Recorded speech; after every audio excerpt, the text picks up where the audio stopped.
Hello friends, and welcome to another episode of Team Jesus Outdoors. Hey guys, today I want to talk to you about something that's been going on in the world of sport fishing that has me just a bit disturbed, and I'll be really interested to hear your guys' take on it.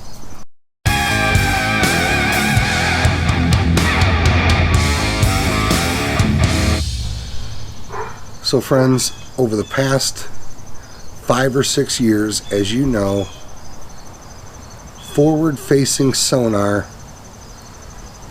has swept across the industry and changed sport fishing forever. And guys, what I'm most interested in is this. What is forward-facing sonar? What does it do for the angler? What is it not? What can we not expect it to do? And more importantly, guys, should it be banned from fishing by state regulation? Should it be banned from tournaments by tournament regulations? Or is it just another advancement in technology that helps us put a few more fish in the boat in the limited time that we have to get in the outdoors? Guys, I've been doing this long enough that I remember when side imaging came on the scene back in the early 2000s. It was right around 2005. In 2004, I ordered a brand new Legend custom bass boat. We didn't rig the boat with a lot of goodies and toys and extras because we didn't want to drive the retail cost up too high. So even though side scan technology was just hitting the market, we outfitted the boat with more traditional 2D imaging and GPS mapping. It would be several years after that before I got into the side scan game.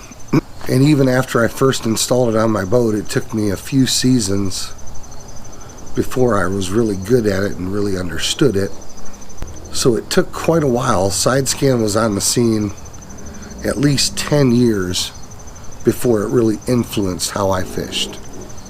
Here we are more than a decade later. Forward-facing sonar has now hit the scene, and I'm a little late to the party. In fact, I still personally do not own a forward-facing sonar unit. I've been researching it heavily for the past 3 years. I do plan to purchase a unit. It just hasn't quite reached high enough on my priority list yet.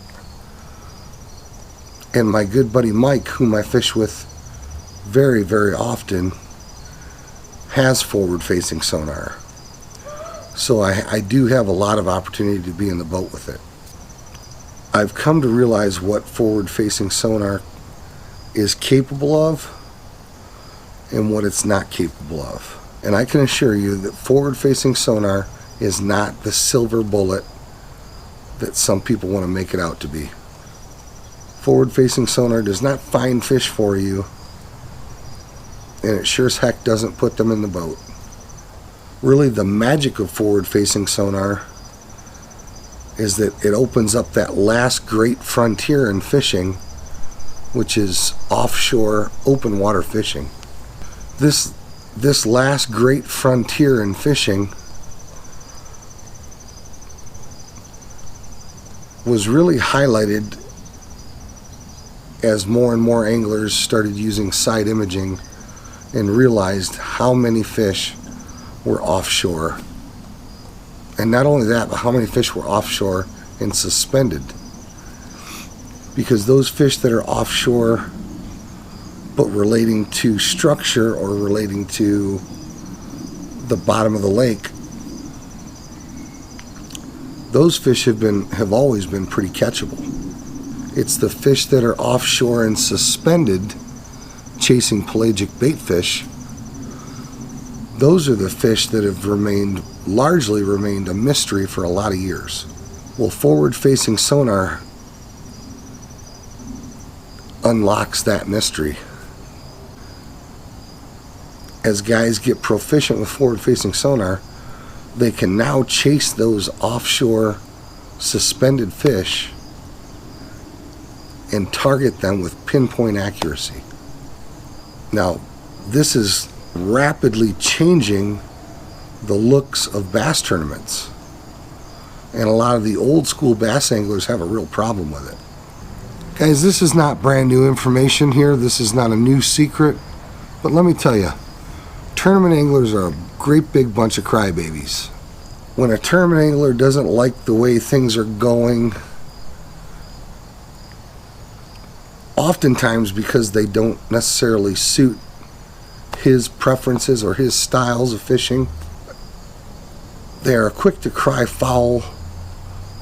They are quick to complain and let their voices be known. And I understand that's their livelihood. Side scan technology does not change the dynamics of tournament fishing in every scenario. It does drastically change the dynamics of a tournament when it's an open water tournament and the biggest fish in the lake are suspended offshore. So guys, without a doubt, there are tournaments that are going to be dominated with forward-facing sonar. And a guy not using it or not good at it is fishing for 10th place. But is that a good enough reason to ban the technology? I say no. I say at that level, at the professional level, everyone has equal access to whatever equipment they want to run. There's a big fish, I think, right there. You know, earlier we had located a school of fish, and we were watching our bait live, and we still couldn't get those fish to eat our baits. So again, it's not the magic bullet. It's incredibly fascinating to watch fish react to your bait. And I'm really looking forward to using this thing in the winter through the ice. Look at that, I'm jigging right on top of that pile. They're not hitting. They keep coming up and looking at it. I jig down in the middle of them. How can in a lake like this, where there's no fishing pressure, them not even want to eat this stuff? I've seen that though before.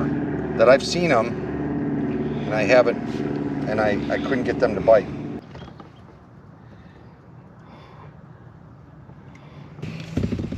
Right here. Oh, okay. Yeah. Oh, one just came to it.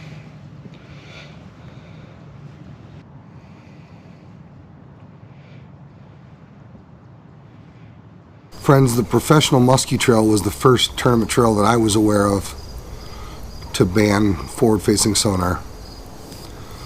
And that ban took place in the middle of the 2022 season. But there has been a lot of talk in 2023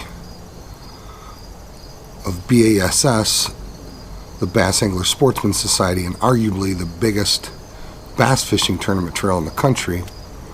There's been talk of them banning it also. Guys, I think a ban is a terrible idea. I don't think anybody is well served by technology bans. Yeah, it's a little bit less fun watching a smallmouth bass tournament on Lake St. Clair when everybody's staring at their graph before they cast. But those big open water tournaments are less exciting to watch anyway. Everybody loves watching a bass fishing tournament when guys are up shallow, beating the bank, pitch into stumps, pitch into docks. Those are just fun tournaments to watch. But guys, there's more to bass fishing than just what's exciting to watch on live coverage. It's tournament trails that help perfect technology and grow technology and bring better technology to us, the average anglers. That reason alone, I think that we should fully embrace whatever technology comes down the pike. Forward-facing sonar does not change the search for fish all that much. It changes the fine-tuning of the search, but the initial search processes are still the same. selecting areas of the lake with the right current, the right structure, the right bottom composition at certain times of year where the bait fish are. We still search for fish in the same way. The forward-facing sonar helps us to dial in that at the end of that search process and lets us see how fish are relating to cover or relating to structure or relating to the bait fish they're chasing. Guys, live scope, active target, these things are great tools to learn fish behavior. It lets us see how fish reacts to our lures, and it lets us learn a ton about the fish's behavior, how they relate to the bait fish, how they relate to the structure, how they respond to our baits. I know many guys that have had side scan on their boats for years and have still never taken the time to utilize it. It still does not, it has yet to change the way that they find fish. Live scope or forward-facing sonar is the same way. I have heard, however, and my experience has demonstrated that there is less of a learning curve. Once you get your unit dialed in and you're getting a good picture, there isn't that much of a learning curve. It's very intuitive, it's very user-friendly. So because it's only a 22-degree cone, it's a little tricky to keep your transducer pointed at the fish and to keep your cast inside of that cone. So there's definitely a learning curve involved.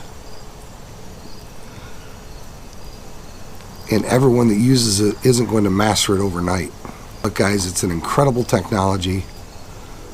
Most of us have pretty limited time to spend on the water, and we should embrace anything that cuts down our learning curve, anything that cuts down our search time, anything that makes us better anglers. And that is what this technology does for us. Guys, I think we should embrace it, and I think we should use it to our advantage. Guys, I want to hear your thoughts. I want to hear your comments on this. Thanks for watching another episode of Team Jesus Outdoors. Make sure to hit that like button. Make sure you're subscribed. God bless. Tight lines. We'll see you guys on the water.